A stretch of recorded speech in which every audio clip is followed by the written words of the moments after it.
Previously on Funny Science Fiction. I'm okay. Your thoughts betray her now, too. And if you won't just join the dark side, Holy cow, that's perhaps she will. I'm okay. Tim's just gonna bounce and giggle over there for a little bit. Hi, this is Josh Pruett, and you're listening to the Funny Science Fiction Podcast.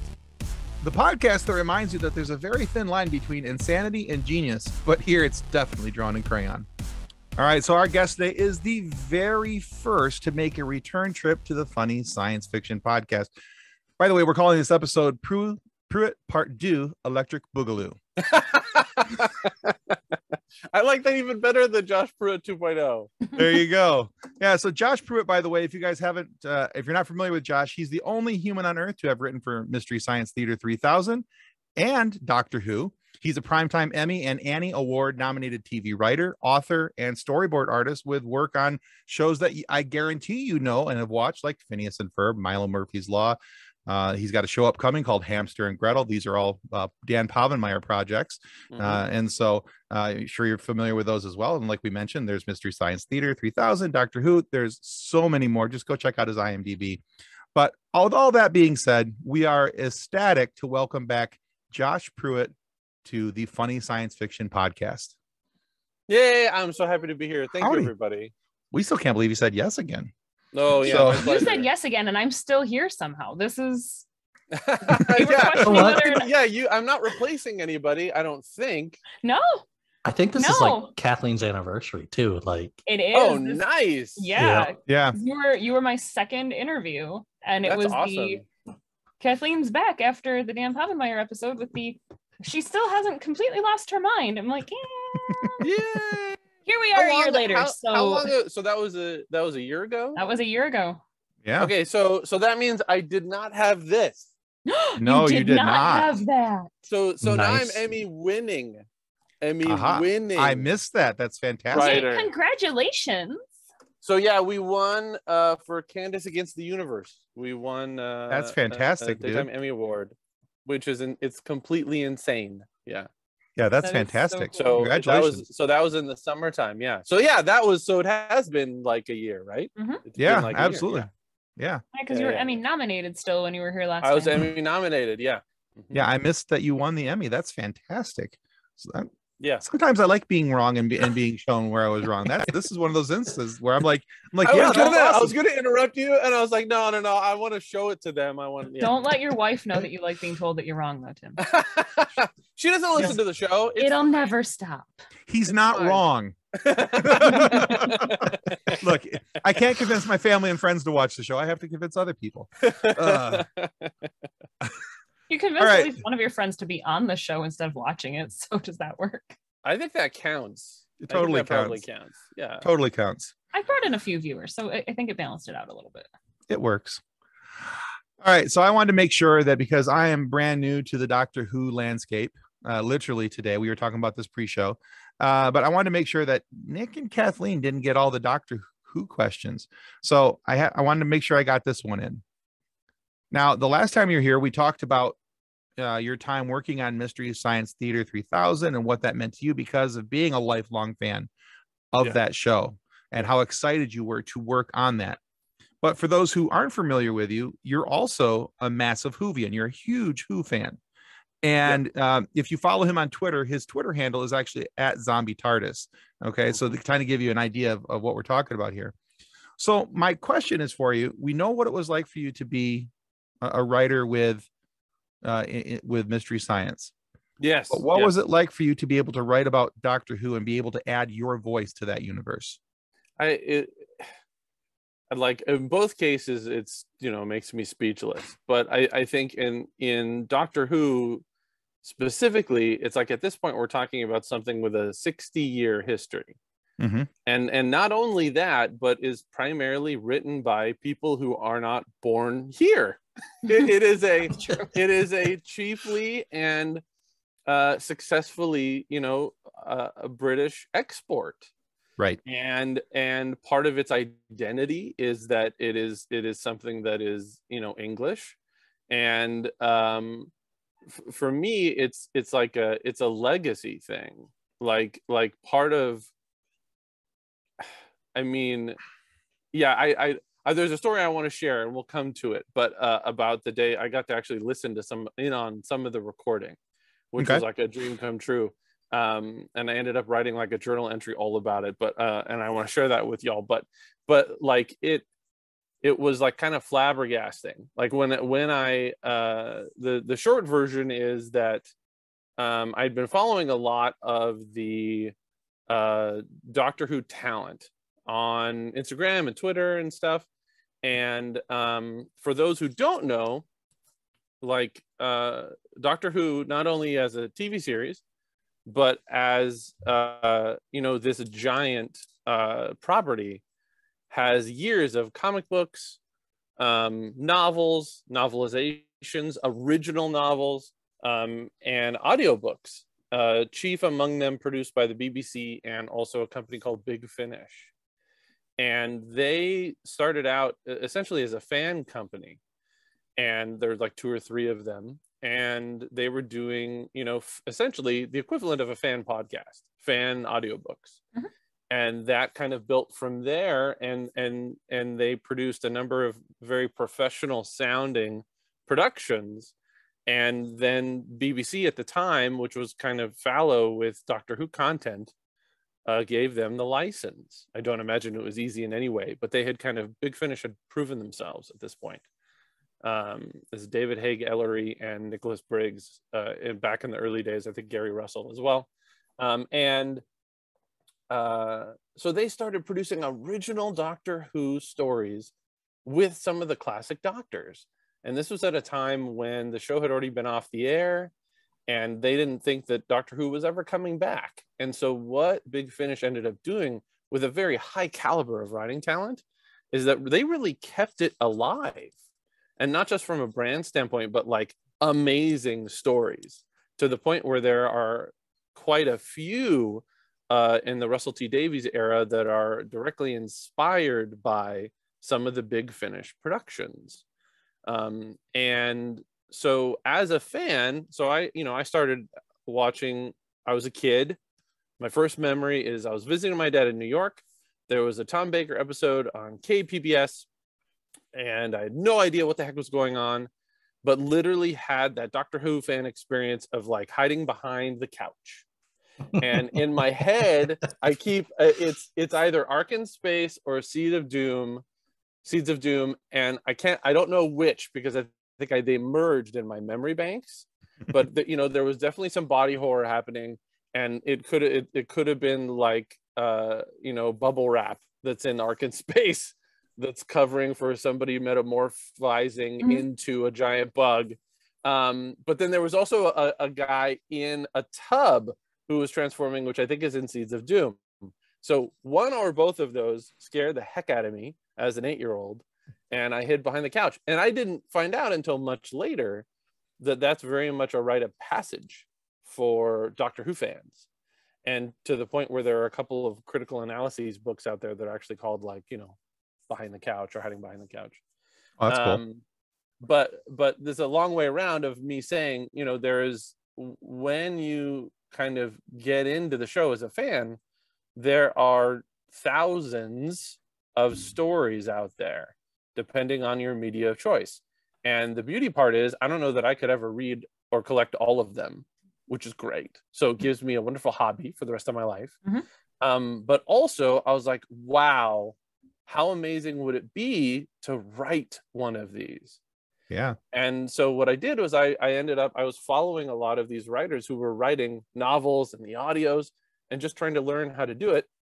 And I ended up following Big Finish, and I was buying a lot of their material. It was amazing. And submitted to 3 or 4 of their open calls for writers. They have a couple of different competitions that they run. Got rejected from all of them, but ended up I got one email saying that they really liked the story. So there was a little glimmer of hope. And then what happened was I ended up following a woman named Jacqueline Rayner, who's a hugely talented writer. And she's been writing Doctor Who material for over 20 years at this point. She wrote a really great original novel called Stone Rose, featuring the 10th Doctor and Rose. This was for BBC Books. But she'd been working for Big Finish for years. And when I found her Twitter handle, her icon was Vanessa from Phineas and Ferb. And this is after I've been on went and gone on Phineas and Ferb. And so then we kind of started like a mutual admiration society. And she was just a peach to get to know, even digitally. And I'm one of these people who's really benefited from Twitter, and I very much focus on all the benefits and the wonderful people I've met. Mm-hmm. When the time came, different opportunities will come up in the Doctor Who space, and a couple times I asked Jack for a recommendation, and she was kind enough to pass my name on, and nothing really came of it until over a year ago now. I got an email, a direct message from her saying that she had been hired to produce a brand new series of 6th Doctor adventures. So this is Colin Baker, who she'd written for years. And so she was in charge of kind of launching a new line of 6th Doctor stories. And she asked if I would be willing to write an episode. And I kid you not, I cried. So I was on my walk in the morning and Mm-hmm. just checking my email and saw her email and started crying my way home. Nice. So that's a long awesome. way of me saying like, that's how I felt about it, is that it was like, I love it. I was moved by it. It was absolutely amazing. And I was like, I wrote her back right away. I was like, I don't care what the money is. It doesn't matter. Like whatever you want. And then went from there, and we can get into the details. But yeah, it felt like another life-changing moment. So realization of a lifelong dream, really. Oh my God. Yeah. And that actually leads perfectly into my question, because I was going to ask you about it being a 6th Doctor adventure, writing for a Doctor who in our reality has come and gone. Yes. That you kind of have your own sort of sci-fi feel to it, just in you're writing for a character that doesn't exist anymore, right, but always exists, because that's how sci-fi works. Totally. So I just wanted to know more about like the story itself and where people can find it. And please, you said that you have a journal entry that you want to share with us. Like, tell us more about this project, because that is a once in a lifetime childhood dream come true. Amazing opportunity. Oh, yeah, you're totally right. So let's get into the general stuff, and then I'll talk about that day. So essentially the way it works, and luckily with my TV writing experience, it was something that I didn't feel super intimidated by, thank goodness. So I felt like when the opportunity came, it was one of these things where it's like, oh, I'm ready. Like, I write for a living, I know how to do this, I can generate ideas. So the way it worked was they set up for me that I was going to be in the first box set, and it was going to feature a brand new companion her name is Hebe Harrison, who is the first wheelchair user companion in the history of Doctor Who. Jack is actually a wheelchair user herself. And so she wanted to make sure that this was handled in the right way, and that we, build a character who's not defined by that, but it is part of who she is. Sure. So the big idea ended up being, this is her first box set. So Jack is going to be writing her introductory episode where she meets the Doctor for the first time. So your rose-shaped episode, let's say. And then Jonathan Morris was going to come in, another amazing writer. Like, I'm literally sandwiched between 50 years of Doctor Who experience, and they are some of the best of the best. And so I felt like I was like the crappy hamburger, like a little half baked, like maybe needs to go back on the barbecue like a little bit. But Jack was going to kind of like serve us up. And then Jonathan on the back end was going to kind of deliver this much more epic finale that was going to tee up what's coming. And Jack had kind of a big plan. And so she came to me and said, okay, Josh, this is the first off-world adventure for this companion. And I was like over the moon. and pun intended. And I ended up pitching like 7 ideas to her and script editor Robert Valentine. And Rob has been with Big Finish for some time. He also has written a lot of other work in audio. And he gave me some of the best notes of my career, by the way. Working with him was great. For Doctor Who fans out there, one of my favorite notes is I did have a moment in my story where the cloister bell went off. And the cloister bell in the show is something in the TARDIS that kind of signals that things are really bad, like very, very bad. And it's used, sparingly in the series, in the classic and modern series. But I had my TARDIS crashing, and I was like, "Oh, fun! I get to use the cloister bell." And one of Rob's first notes was like, "Hold on to it. Dude, hold on to that cloister bell, and you can use it maybe down the road if you do another story." And I was like, "Okay, fair enough." But it was I felt like if I was going to write a Doctor Who story, I didn't know if I was ever going to have the chance to do it again. And I thought, I want to say everything I feel about Doctor Who and the Doctor and put it and give it to the 6th Doctor. So I pitched like totally wild stories. Jack's kind of her premise that she wanted me to, it's like weird, wild, funny, crazy. So that after her tee up, it's like I deliver then on the big wild adventure. And they narrowed it down to kind of 2.5, 3 choices. We combined one of them. And then another one they kind of earmarked. I came up with a cool idea for a villain. Hopefully that within 2 or 3 years, if I get to do this again, I will come back and we will talk about that villain. But the one they landed on was an idea I pitched about the moon, where TARDIS crew gets shipwrecked on the moon, but like 3 or 4 billion years in the past.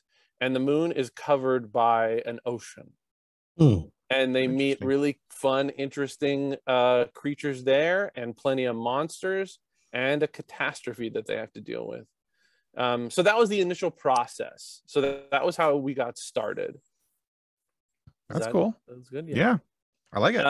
Go ahead. Yeah. Yep. So I'm still sitting here with you had to write for Doctor Who, like, right? Yes.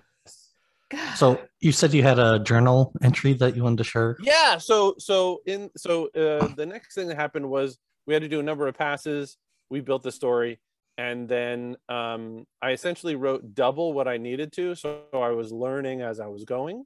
But by the time we got it to length, it ended up being around 80 some odd pages. And so it's like 2 40-page chunks.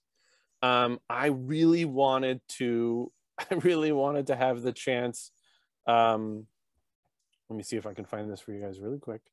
I really wanted to have the chance to listen in to the record. And I ended up asking Rob, and he kind of shared with me that, he only very rarely had the chance to do that. So I was like, oh, okay, no big deal. And I was like, okay, I'm just going to take this for what it is. It's an amazing experience. I can't wait to hear, what they do with it. Right. So I was focused on the positive, you guys. Right. Mm-hmm. Right. So what at the last minute, I found out, and this was like June of last year. Okay. Just to give y'all from some context. And at the last minute, my wife was like, I heard that they were recording. And my wife was like, why don't you email Jack? Just, ask her if you can sit in on Zoom. And obviously we're still in the pandemic. So, I knew nobody was really going into the studio. Everything was going to be Zoom anyway. And so Amanda's like, just write her. I'm like, okay. Now remember, everything's 8 hours ahead, right? So they are all, the night before, I'm going, okay, well, whatever, worth a shot. So I write her and then I go to sleep. And when I get back up, I've got emails from Jack saying, you're going to get a link from the editor where are you? Where are you? And she's like, she's tweeting at me, she's texting me, she's emailing me. And I'm like, oh my God, oh my God. And it's like, it's the end of their record day. And like, they're literally wrapping up. They're literally on the last, 4 or 5 scenes. And the way they do this, like so much respect for these actors. Like, they come in and they are like studio musicians who show up, expertly play what they need to do, and get in, get out, make incredible choices, and then they're done. And so they've been recording all day long. And she's like, come in, come in, come in. So I follow the link. I put clothes on. It's not going to be on video, but I'm like, okay, I have to at least get dressed if I'm going to, if I'm going to meet the 6th Doctor. So this is what happened. So I want to walk you guys through this. So, so just to have a record of how nuts today was, Jack had told me that they were going to record Tuesday in the UK for my episode. I had asked Rob before about whether or not they allowed people to sit in, and he said he'd ask, but he hadn't heard anything in the past. He suggested that they didn't usually even include him, so it didn't sound like it was going to go down. I was pretty resigned to it, and that was cool, and it was okay. And so I was just excited about the day.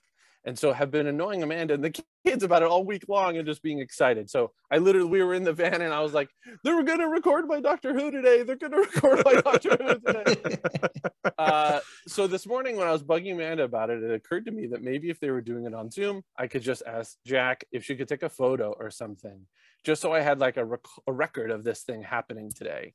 And then I kind of changed my mind and decided not to email or bother her about it. But Amanda, my wife, who is the best, because she's the best, was like, honey, just send the email. Just, it doesn't hurt to ask. So then I email her, and 5 minutes later, she's emailing me on Facebook and Twitter and Gmail, telling me that the engineer is going to send me a link to sit in on the record, which is totally mind-blowing. So I get her text, and I'm just like barely getting dressed, like it was some 80s movie, and I'm suddenly late to some really important event. So I throw on some clothes, I set up my computer, I click the link, and right away I can hear Colin Baker and the other actors reading and performing my scene. It was totally nuts. So I'm just sitting there being quiet and just hearing them do what they do. And they're all so professional and so good at their jobs that they only do, 2 takes because the stuff sounds really good. Like, the actors are making wonderful choices, and at this point in the record are totally comfortable in their characters after 6 or 8 hours. But I can hear Bonnie Langford being Mel, and I can hear Ruth Madeley being Hebe, and it's mind-blowing. And then it gets better.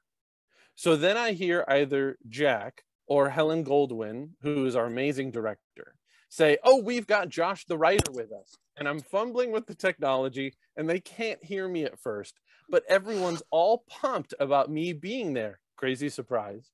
And I hear somebody throw out, me being a Phineas writer, and how jazzed they all were about that, which is also mind-blowing in and of itself. But I'm talking to the Doctor and Mel for real, and they've just spent the day recording my script.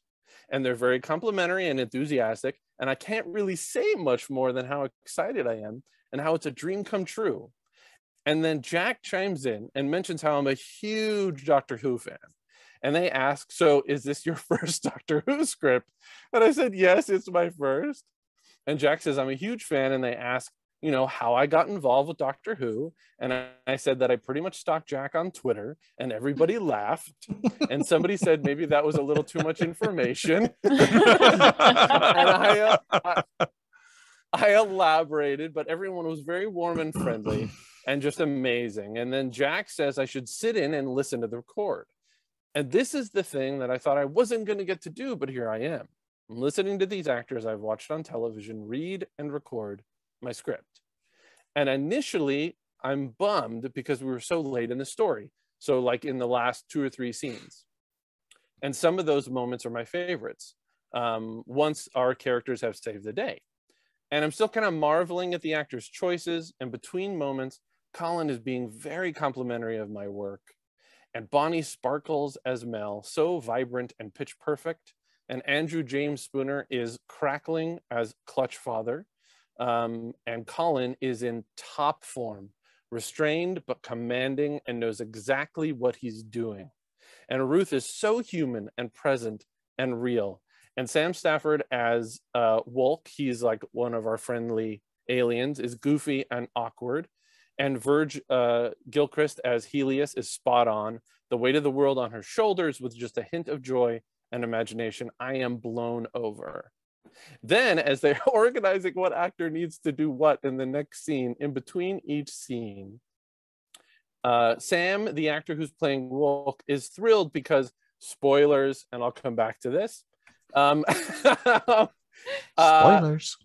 And Colin mentions me by name and advocates for me in the middle of this conversation, is very complimentary. And the doctor is making space for me and making me feel a part of the process. And I'm trying to catch all this as I remember, because I don't want to forget this for the rest of my life. So then Sam, the actor, mentions how he's a huge Milo Murphy fan, which is also completely crazy. And I finally get to the part where the doctor and Helios say goodbye to one another in the story. And it's one of my favorite moments from the script.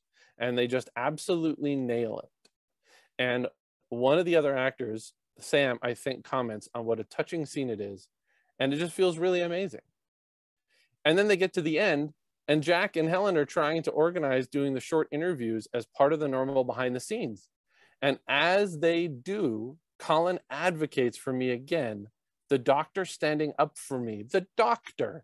And he says, hey, make sure you record the writer. Make sure you record Josh while he's here for the behind the scenes. And I laugh and tell him thanks. So that was that day. That is so awesome. That is the coolest. That's fantastic. And I like kind of wrote it like stream of consciousness right after it happened, because I was like, I'm not going to retain all of this. No. Like, you know, it's not going to happen. I'm honestly surprised you got as many details into that journal entry as you did, because now I just mean, if it were me and I you know, if I was able to sit down and you know, if I was ever able, I'm not a writer, but if I was ever a writer and I was able to write something for Star Wars, and you know, yes, Mark Hamill and Mark Hamill's yes. Mark Hamill's in there telling, you know, oh, you're doing such a great job, and you know, make sure he's involved. I'd been just like, I would be like, you know, melted goo brain, just done, you know. Totally. Yeah, so I'm impressed that you got as many details as you did, because I would have been like, Mark Hamill, he was nice. You know. Well, and I think that's part of why I did it too, was because I didn't want to forget. Mm-hmm. Because it really, like, all of it was surprising and wonderful. And you know, the fact that they knew, apparently Jack and Helen had set up the session, saying, just giving people an introduction of who I was. And apparently and some of them have kids and grandkids, and I think Sam had like grown up watching the show. So like they knew the material, but they were all jazzed about that. And I was like, yeah, I'm jazzed forever that you know, I had the chance to work on that show. But again, it's like Doctor Who is a 60-year-old, like, megalithic worldwide phenomenon. Right. And I'm anyway, it was and like, I never met any of these people, obviously. Like, mm-hmm. I don't know any of them. And I've only ever heard wonderful things about Colin, and he was extraordinary. And I think that's why I kind of tried to capture that moment, is because it's like, even in those moments, it's like Colin was being the doctor, like, and that's cool. That was so touching, and just, you know, I was already in love, but like all that did was made me love the man even more than I did. Yeah. Yeah. Thank you for letting me share that. Thank you Thank you for sharing. Living vicariously through you over here. That was exactly. It's very cool. Oh, and by the way, I do have the trailer. I have 2 clips from my episode when you guys want to share those. So let me know. Yeah, definitely. And now for a trailer for BBC's Doctor Who. From Big Finish Productions, Doctor Who, The Sixth Doctor Adventures, Water Worlds. An ocean on the moon. Oh, Doctor, I'm speechless. You're still talking. Close as I get. Brilliant. Does this belong to you? Are you part machine? More like part action figure. I come with my own accessories.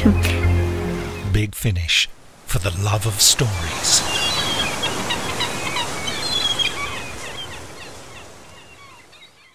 Where is it available for people to listen to? Because it's like the yeah.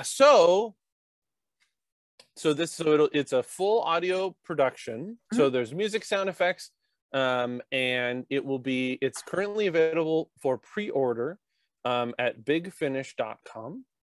And if you check out my handle on Twitter at Zombie TARDIS, I'm hugely obnoxious about it, and I will continue to be. As you should. It will be coming out sometime in the month of May. Awesome. And so I'm going to keep a lot of happy links there to it. Perfect. But the title is called Water Worlds, and it's a box set. I had to ask it now because otherwise I would forget. Oh no, very good. And it's available as a CD box set or digitally. Awesome. Okay, cool. Yeah. So I recently, not to distract from all the awesomeness that we just had. No. I recently just rewatched Avatar: The Last Airbender. And my all-time favorite is Uncle Iroh. His wisdom and his joy in life has always been an inspiration to me. So what was it about Uncle Iroh that drew you to him? And tell us a little bit about what inspired you to write Legacy of the Fire Nation. Sure. Thanks, Nick. It was a really special thing to write. So a dear friend and comic book writer, Richard Hamilton, he's got a great series out there called Scoop. And he recommended me for what it's essentially a licensed book. And so the idea is this one was a scrapbook format. And the majority of it are letters from Iroh to Zuko. And so the way this works is, it's I definitely wanted some experience working in other people's sandboxes. And it's absolutely the kind of thing that I was wanting to build a resume for this kind of work so that, as things like Doctor Who came up, I was ready. But for something that was just a job, it's like, I didn't know that it was going to be from Uncle Iroh's POV.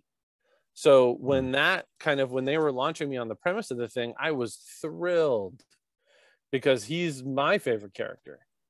And like the idea of somebody having, that painful and darker history, but then, making that choice to be someone who, is literally just a font of love, like love and knowledge and comedy. And so I really took that responsibility seriously. And so, when you're doing this kind of work, you go back and you prep, right? So you refamiliarize yourself with the character. So I'd read some of the other spin-off material on comic books. I went back and rewatched a bunch of the series, and in particular his episodes. And I felt like I understood where he was coming from. And when I first watched the series, I was not a father. Mm-hmm. And so now I felt like, now that I'm a dad myself, it's like I understood even more about his relationship with Zuko as really an adopted son, not just uncle and nephew. And so I just really connected. And then I think the best thing is like, I tend to be very over sentimental in my writing. And I think I shared last time with y'all that, I will pitch, hugs to Dan, and, I pitch him 3 because I know who's going to cut 2 of them. Right. So, but I think in my heart of hearts, it's like, I know that the best way to kind of deliver that sweetness is to make sure that it's couched in comedy.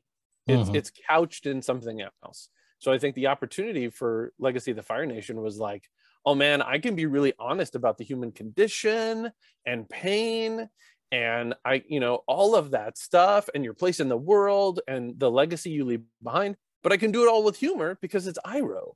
It's Iroh's point of view. And so one of my favorite things, this is so stupid, Nick, so forgive me.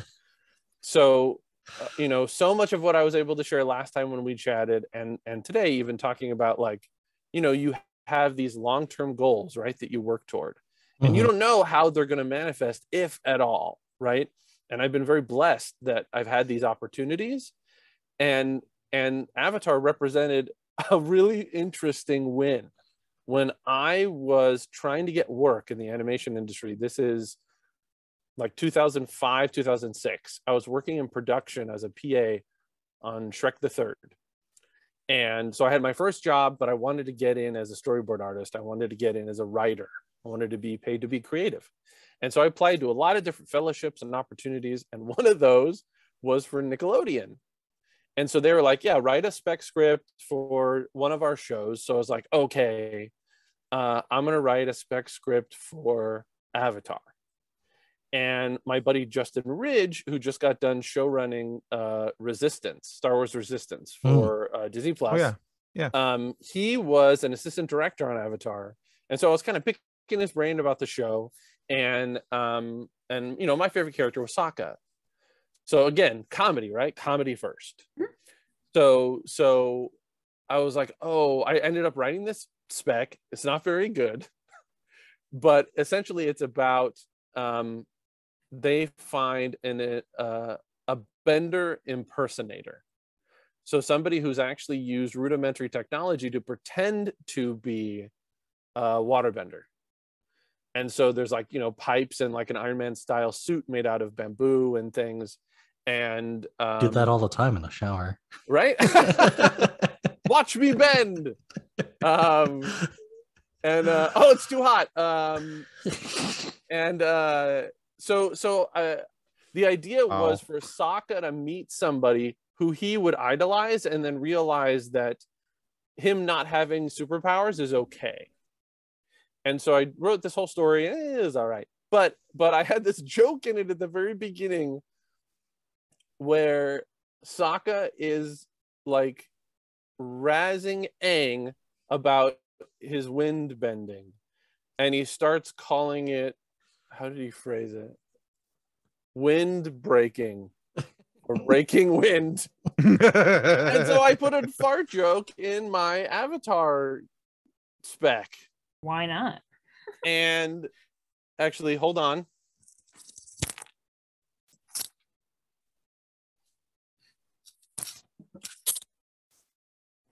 So 15 years later, if you look in the Avatar book, I actually put the joke in here. There's nice. There's a bit in this. So don't throw anything away, especially bad fart jokes. So all of you hopeful writers. Okay, let's see this. Here we go. So page 49. So part of the concept of this scrapbook is, like I said, it's letters, a lot of letters from Iroh to Zuko and some back. And then for those who want to check it out, ooh, yeah. Let me see the Fire Nation. That's awesome. Totally amazing illustrations in here by Sora Medina that really make this book. But there are also letters from Team Avatar in here, and they write to Iroh. So bottom of 49. Hey, Zuko's Uncle Iroh. Katara's making me write this letter because she thinks she's our mother. Anyways, you're pretty funny for an old guy. And you're pretty old for a funny guy. Please stop making me drink your tea. Thanks for helping us out and being old, or whatever it is Katara wants me to thank you for. Signed, the leader of Team Avatar for life. No takebacks, no erases, Sokka. P.S. Are you sure there's no bending for jokes? Or how about bending for gas? Or is that just breaking wind? That's awesome. Nice. So I felt vindicated in not having my script accepted all those years ago, and then got the chance to make that ridiculous joke and more importantly, write in the voices of these characters that I genuinely loved, just in a different format. Mm-hmm. Have you read the thing, Nick? I have not, but it's on my to read list. Yeah, now. in your spare time. Yeah. I didn't want to put you on the spot there. But it's like easily my best reviewed thing that I've ever written. Like, I think there's over 1,000 ratings on Amazon. Oh, that's awesome. Nice. And I think it's been out of print once or twice. And then on Goodreads, like, and I usually don't look at this stuff for good reason. But man, like, I made a lot of people cry, you guys. Nice. And I felt like that was some accomplishment. Yeah. That's actually one of the books I keep saying I'm going to buy for my daughter, because my daughter Kendall is a huge Avatar fan. Oh, awesome. And so I keep it's in my to buy list. And I keep saying I'm going to buy that, and then I forget. So then you buy more Funko Pops for yourself instead. Zing! Wow, how's that under the bus there, I'm Tim? on Kendall's side, Tim. I'm pretty sure there's tire marks on my back. Yeah, you know, last time we had Josh on, you only had like 10 up there. I know. I was rewatching the episode before we did this today with you. I want to make sure that I'm not saying the same things. And I'm like, it was the I just got President Loki. Yeah, come on, guys. Do you have a Crocodile Loki? No, but I need to. I want that one pretty badly. Yeah, cool, you know, I give Tim crap about his Funkos, but then I was actually shopping for a Funko this morning. So.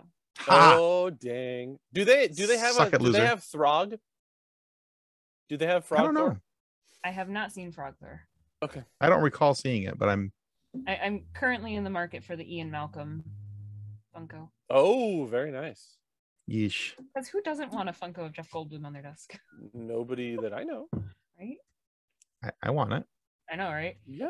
There's a couple of them, because with Jurassic World, is it Dominion, the new one coming Yep, out? They've released Where they're gonna merge everything. They've released another Jurassic Funko set. Oh, dang it. I know. So then you got the older Ian Malcolm, but then there's also the wounded Ian Malcolm from the original. Oh my God. Yeah. I want the Funko of Jeff Goldblum shirtless with Sam Neill listening to his chest. That's like the greatest GIF meme ever it's like made. it's the Funko is just him like draped with his shirt open, and it's amazing. It's hilarious. I want one of him standing next to the giant poo pile. So and he says that's a lot of stuff. That's a lot of stuff. Yeah. Oh man, I want to watch All right. now. All right, so Josh, a lot has happened since the last time you were here. You have been a very busy fellow. We've talked about your Doctor Who project. Yeah. Apparently you won an Emmy in there somewhere. Somewhere. Somehow, right? I don't know. Who you know, yeah, you know, who can keep up with this stuff? Who anyway. But there is one project in particular I want to ask you a little bit about. Now, understandably, there are NDAs and you're limited as to what you can say. But as we talked about the last time you were here, we're big fans of Phineas and Ferb, Milo Murphy's Law. And we know that you're working now on Dan Povenmire's new project, Hansel, Hamster and Gretel. Yeah. But inside of your NDA limitations, could you please tell us what the show is about and possibly when we might be able to start looking for it? So we don't. So part of the struggle, as I'm sure folks have shared with you. So even outside of the NDA is like, we don't rate very highly on the updates arena. so my the current knowledge I have is that it's this year. We're gonna come out this year. Okay. So fair enough. People who get paid more than me get to decide all the specifics. And certainly all signs point to probably on Disney Channel and on Disney Plus. But they, that's not the kind of thing that they share with us. But I'd say based on like what they're doing with Amphibia currently and Owl House, I think we'll probably follow like in like that. Okay. So I'm really optimistic, and I can tell you that I've seen a lot of color animation come back, which is very exciting. And we've been working on this show since fall of 2020. So finally getting to see kind of the fruits of everyone's labors has been hugely satisfying. I'm sure. And yeah, and then as far as I probably can't say a whole lot. I will say that it is very much in a superhero arena, which is really fun because I think that You know, that's something that Milo and Phineas, to me, always felt like they were adjacent, right? So like Doof is a mad scientist, but very much super villainy. Right. And Absolutely. I wouldn't say that Perry is a superhero, but you know, and certainly we had. Oh, go ahead, Kathleen. He's a secret agent. He's pretty close to Yeah, being. he's pretty close, right? Yeah, superhero adjacent. Yeah. So I think within the realms of the sci-fi and fantasy, and certainly on, you know, Milo at the outskirts of that, it's like, you know, Milo is kind of superhero. And I think that certainly when I was writing him, it's like that's part of what I was doing is that, you know, I think I may have shared this with y'all last time, but like, you know, I really thought of him like John Connor. I thought of him like, yeah, if some kid's going to be really adept at dealing with bad things, at some point he's going to be responsible for helping save the world, and that is a superhero quality. It's a really funny show. I think it does a really great job of splitting the difference between being really grounded and relatable. That's a lot of the conversations that we have, is like making sure that the kids' stories feel like our kids these days. Right. And then I think I think it comes through on the promise of that kind of Phineas and Milo comedy and wackiness. Plenty of songs. Perfect. We've got some great songs. Like the characters are completely insane. I will share that, hopefully Dan won't get upset with me, or Joa, our amazing head writer, but like one of the things we've been doing in the writer's room is like, is this stupid enough? Like our bar is this crazy enough? That already makes me want to watch it more. So yeah. I've been super excited. Strive for the silly. Yeah. Strive for the silly. Was that Kathleen? I've been super excited for the show since we heard. Oh, about good. It. Even more so now that my 3.5-year-old has a hamster herself. Oh. Like, I feel like this is going to go very, very badly in all of the best ways in my house. Oh yeah. So Disney's on a clock until the hamster can continue living. When she tries to tell me that she needs to put a superhero cape on her hamster.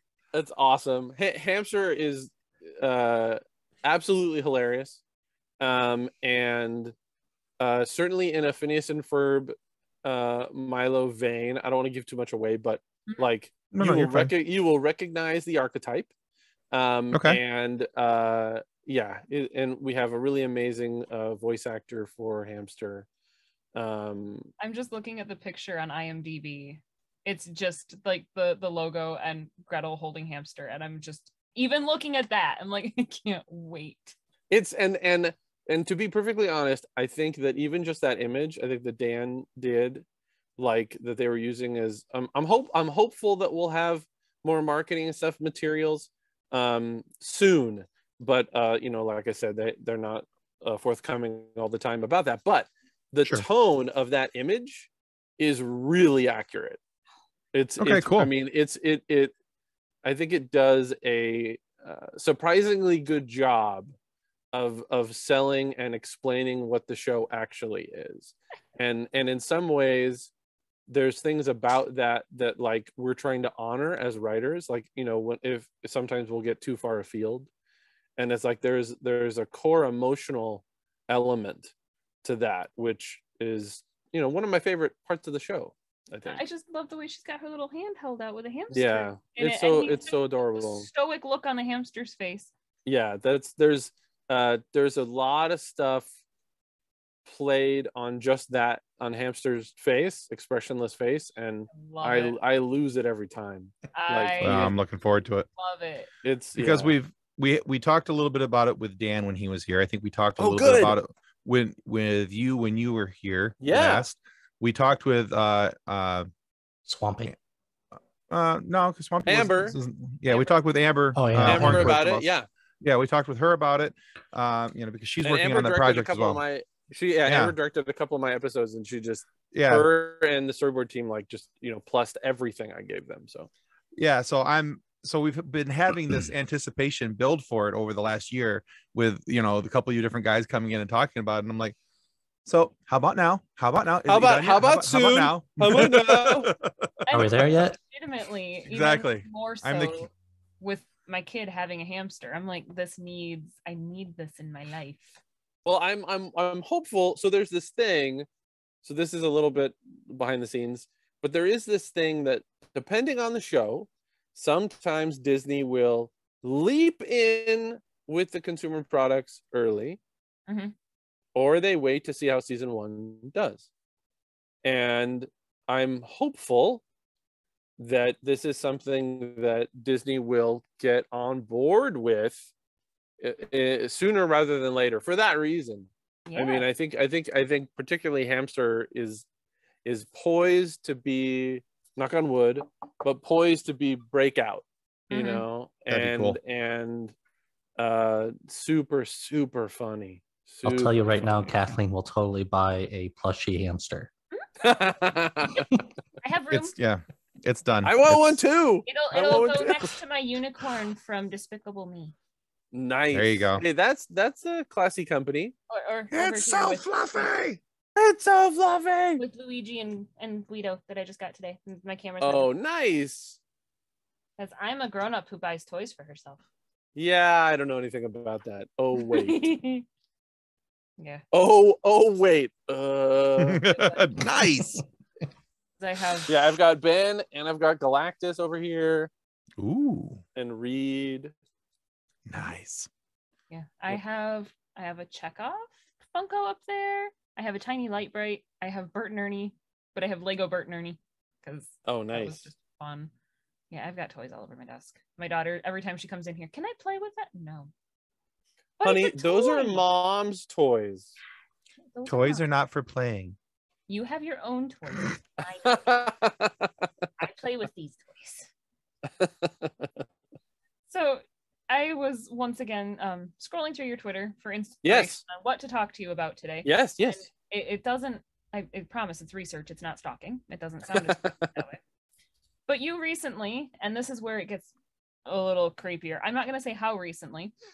You posted about decorating your notebooks because if they're so nice, you won't use them.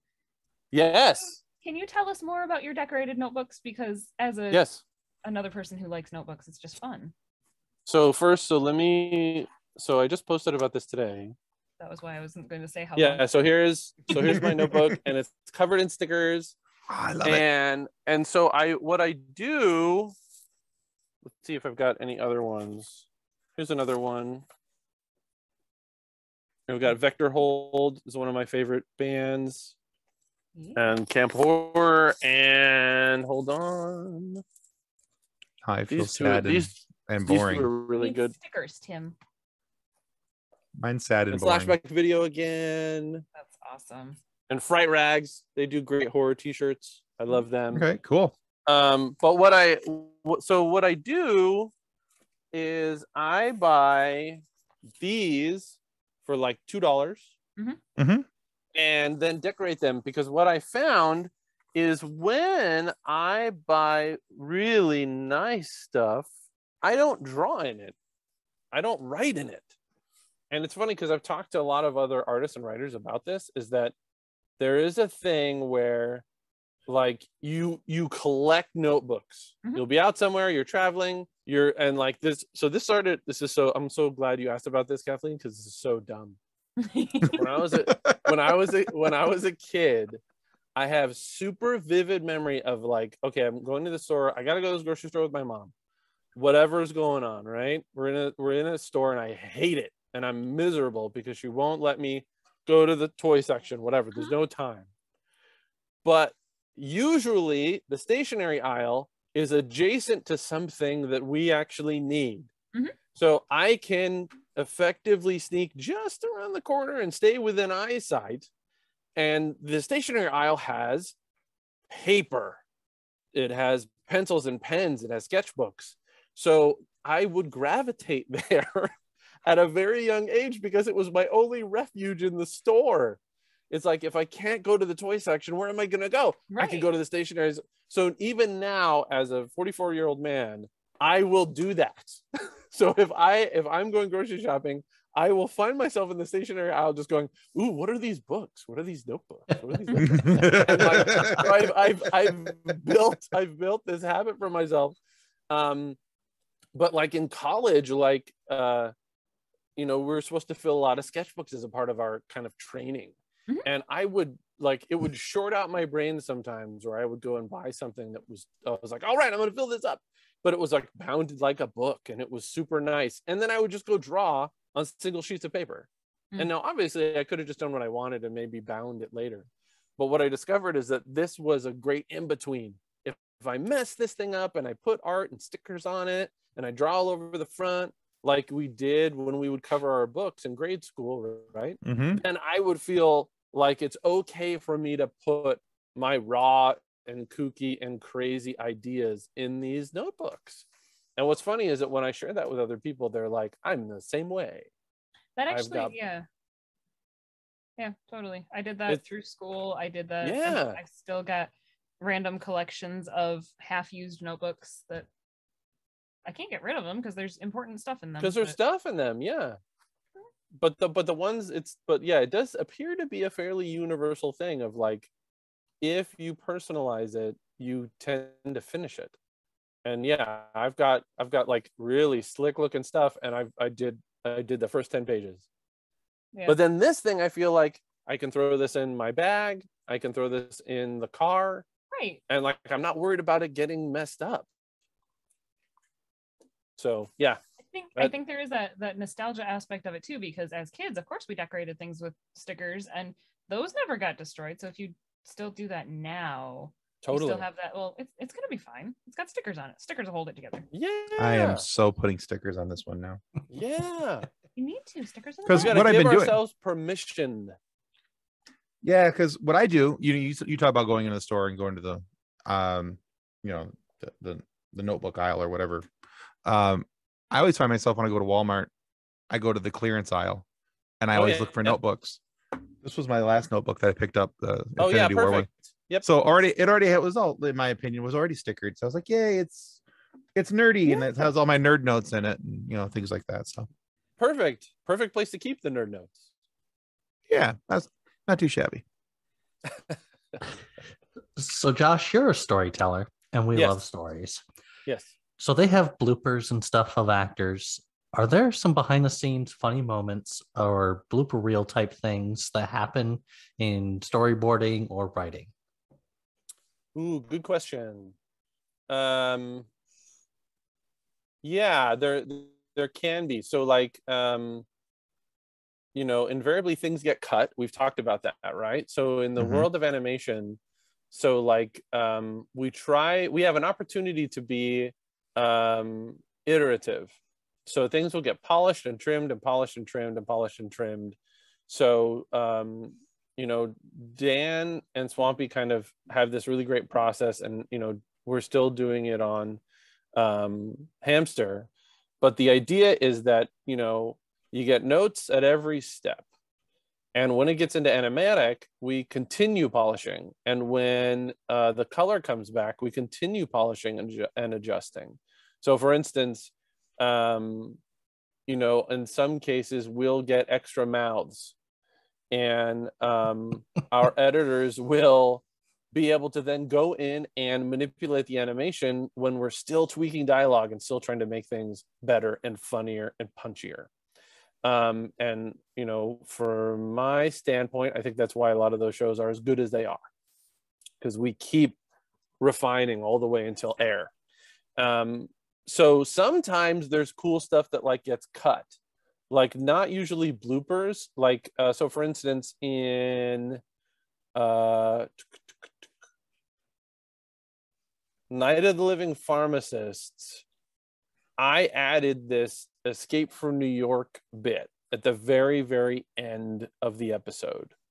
So for those of you who maybe hadn't seen it, but it's a zombie episode of Phineas and Ferb, and it was one of the first things I pitched when I joined the show. And at the very end, you know, everyone is saved, spoiler alert, and I wanted to do this thing where it turns out the tri-state area is actually walled and there are more pharmacists, zombies, on the outside. And there's a bit where Perry shows up kind of a la Snake Plissken in an amazing truck, and he's going to go off and save the rest of the world from the remaining pharmacists. And if I'm not mistaken, so Kyle Menke, amazing storyboard artist, he actually boarded the thing, and I believe it actually got animated. And so for a time, they were talking about doing a box set for Phineas, and I think the Disney Plus thing kind of changed the plans.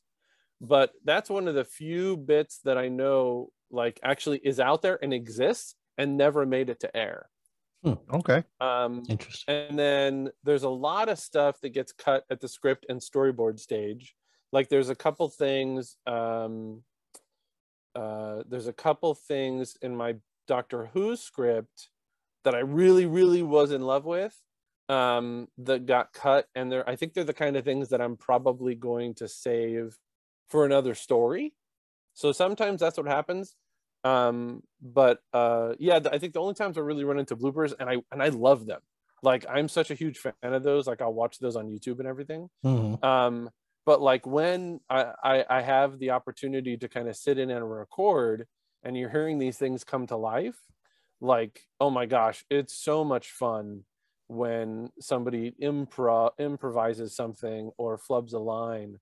But it is a hugely hilarious part of the process, and especially when like, and you don't want people to feel pressure, you don't want them to feel bad, but you know, like it's a human interaction part of this that can be so much fun. And I think there's also something about watching those clips that I always feel like is very inclusive. Like you know, seeing people break character, it's like it makes us feel like we're a part of the experience a little bit. So I'm a huge fan of those. But yeah, usually it's the actors. And like I said, man, like they're such professionals. Even that doesn't happen very often. Right. Yeah. Awesome. Yeah. Well, Josh, thank you so much for being on our show today. Where can our listeners go to find out more about you and what you are doing? Sure. On Twitter, I'm at Zombie TARDIS. So ZOMBIETARDIS at Zombie TARDIS. I'm also on Instagram, and I'm on Facebook. Facebook.com/ZombieJosh is my professional page.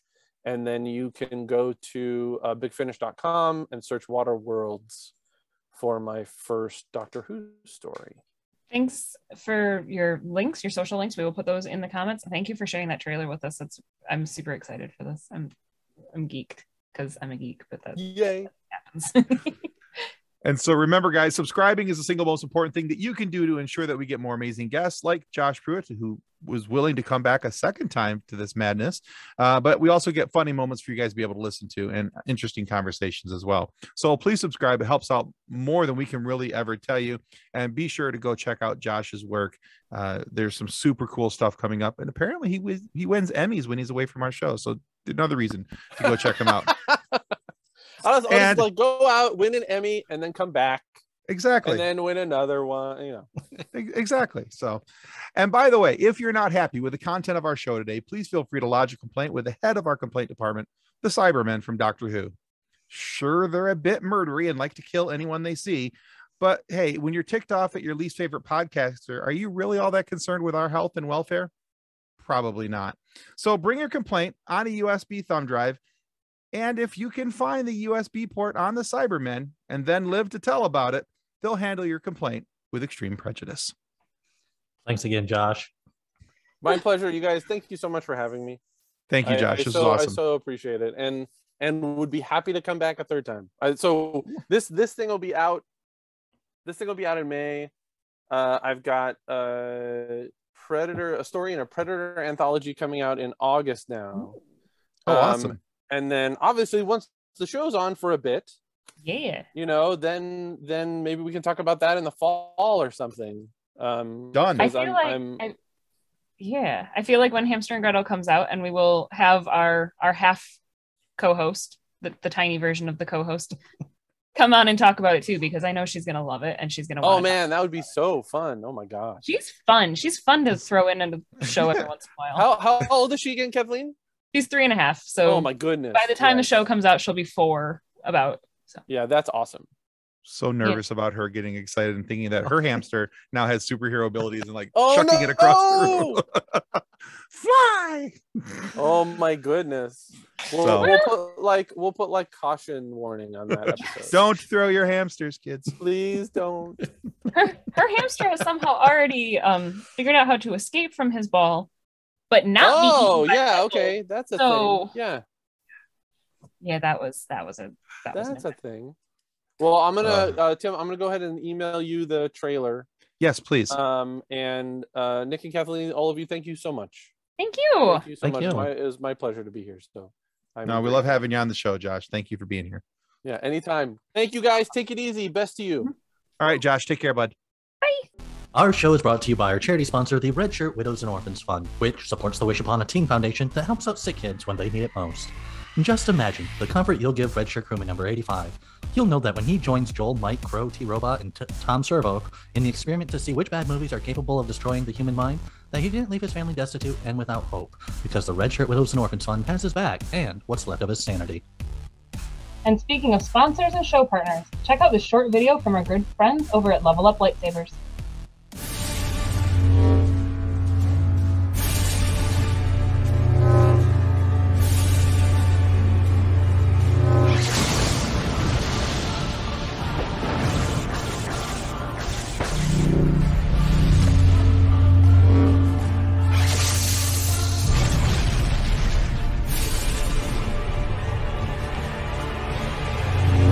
Information about Level Up Lightsabers and their online training sessions can be found in the episode description below. On behalf of the rest of the hosts of Funny Science Fiction, we'd like to thank you for listening to this episode. If you'd like to be a guest on one of our future episodes, please contact us by means of our Facebook group, Funny Science Fiction.